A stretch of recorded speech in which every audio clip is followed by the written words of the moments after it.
ഇന്നൊരു morning routine video ആയാലോ? രാവിലെ 7:15 ജോന് പോകുന്നതിന് വരെയുള്ള കാര്യങ്ങൾ ഉൾപ്പെടുത്തിയിട്ടുള്ള ചെറിയൊരു വീഡിയോ ആണ്. അപ്പോൾ ആദ്യമേ തന്നെ തിരിയൊക്കെ കത്തിച്ച് ദൈവത്തിന് നന്ദിയൊക്കെ പറഞ്ഞ് അന്നത്തെ കാര്യങ്ങളൊക്കെ പറഞ്ഞ് ഏൽപ്പിച്ച് വെച്ച് നമുക്ക് തുടങ്ങാം.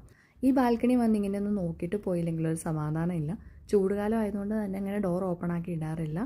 വെളുപ്പിനെയും ചാക്കോച്ചിക്ക് വോമിറ്റിംഗ് ഉണ്ടായിരുന്നുകൊണ്ട് തന്നെ അവൻ നല്ല ഉറക്കത്തിലാണ്.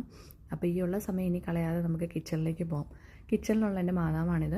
ഇവിടെ ഇങ്ങനെ തിരികെത്തിച്ച് ഒരു നന്മ നിറഞ്ഞ ചൊല്ലി ഒന്ന് പ്രാർത്ഥിച്ചിട്ടാണ് കേട്ടോ തുടങ്ങുന്നത്. അത് ഡെൻസി ആൻറ്റി പറഞ്ഞു തന്നതാണ്. നല്ലൊരു പോസിറ്റീവ് എനർജിയാണ്. കുക്കിംഗ് ഒക്കെ തുടങ്ങുന്നതിന് മുമ്പ് ഒന്നെങ്കിൽ ഒരു ഗ്ലാസ് ചൂടുവെള്ളം അല്ലെങ്കിൽ എന്തെങ്കിലും കൈൻഡ് ഓഫ് ഡ്രിങ്ക് റെഡിയാക്കി വെക്കുക.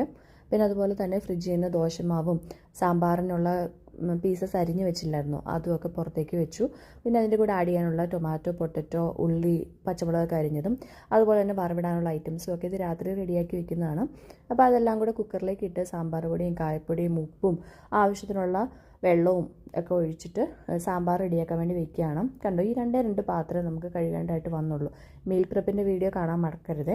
അപ്പോൾ അതുപോലെ തന്നെ ചോറ് വെച്ചിട്ടുണ്ട്. പിന്നെ അതുപോലെ തന്നെ വെണ്ടയ്ക്ക മെഴുക്ക് പുരട്ടിയാണ് ഇതിൻ്റെ കൂട്ടത്തിൽ വെക്കുന്നത്. ഇനി ജോനെ വിളിച്ച് എഴുന്നേൽപ്പിക്കാൻ വേണ്ടി പോവുകയാണ്. ബാഗും കാര്യങ്ങളൊക്കെ നമ്മൾ സെറ്റാക്കി വെച്ചിട്ടുണ്ട്. യൂണിഫോം ഞാൻ രാത്രി തന്നെ അയൺ ചെയ്തു. പിന്നെ നമ്മൾ വാഷ്റൂം പോയി എന്ന് കണ്ടിട്ടാണ് കിച്ചണിലേക്ക് വരുന്നത്. അപ്പോൾ ആ സാമ്പാർ റെഡി ആയിട്ടുണ്ട്, അതിനുള്ള വറവൊക്കെ ഇട്ട് കൊടുത്തിട്ടുണ്ട്. ഇനി ദോശ ആവശ്യമുള്ള സമയത്ത് ഉണ്ടാക്കുകയാണ് ചെയ്യുന്നത്. അപ്പോൾ ബ്രേക്ക്ഫാസ്റ്റും ലഞ്ചും പ്രിപ്പറേഷൻസ് ഒക്കെ കഴിഞ്ഞിട്ടുണ്ട്. അപ്പോൾ ഇന്ന് ജങ്ക് ഫുഡ് ഡേ ആണ് ജോനയ്ക്ക്. അപ്പോൾ അവൾ ബുൾഡക് നൂഡിൽസാണ് കൊണ്ടുപോകുന്നത്. ഞാനപ്പോൾ ചൂടുവെള്ളമൊക്കെ ഒഴിച്ച് വെയിറ്റ് ചെയ്ത് വെച്ചേക്കുമായിരുന്നു. അപ്പം അവൾ ഡ്രസ്സപ്പ് ചെയ്ത് ഞാൻ മുടി ചെയ്ത് കൊടുക്കുന്ന നേരത്തിന് അവൾ ചീസൊക്കെ ഇട്ട് മിക്സ് ചെയ്ത് വെച്ചു. ബാക്കി സോസ് സ്കൂളിൽ നിന്ന് ഇട്ടോളാമെന്ന് പറഞ്ഞു. അതുപോലെ സെക്കൻഡ് ടിഫിൻ സ്നാക്സ് ആയിട്ട് മാംഗോ ആണ് എടുക്കുന്നത്. അപ്പോൾ ഉച്ചയ്ക്ക് ഈ ജങ്ക് ഫുഡ് ആയതുകൊണ്ട് തന്നെ ഞാൻ അവളെ ഫോഴ്സ് ചെയ്ത് ഈ ഒരു ദോശയും സാമ്പാറും കഴിപ്പിക്കുക കേട്ടോ. പണ്ട് ഇഡ്ഡലി, ദോശ, സാമ്പാറൊക്കെ ഭയങ്കര ഇഷ്ടമായിരുന്ന കൊച്ചാണ്. ഇപ്പോൾ ഇതൊന്നും കാണുകയേ ചെയ്യരുത് അവസ്ഥയാണ്.